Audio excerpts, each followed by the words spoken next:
तर कॅनाईन distemper virus नावाच्या विषाणूमुळे मध्य प्रदेशातील वाघीण आणि तिच्या 4 बछड्यांचा मृत्यू झालेला. यामुळे खबरदारीचा उपाय म्हणून ताडोबा बफर क्षेत्रातील 95 गावांमधील कुत्र्यांचा शोध घेतला जातोय.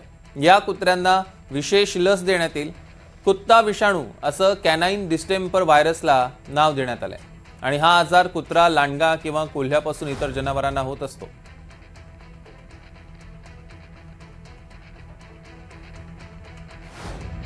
आपण म्हणजे बरेच जे बिमारी आहे ते जे स्ट्रे डॉग आहे त्याच्यामुळे आपण पसरण्याची शक्यता असते आणि त्याकरिता आम्ही मागच्या 1 वर्षामध्ये म्हणजे मोठ्या प्रमाणावर जे आपला स्ट्रे डॉग आहे गाव म्हणजे बफर गाव एरिया आहे त्यामध्ये जे गाव आहे त्या ठिकाणी 100% आपण कॅस्ट्रेशन त्यांच्या हे करत आहोत आणि त्यामध्ये त्यांना त्यांचे इम्युनायझेशन पण प्रक्रिया आपण करत आहोत.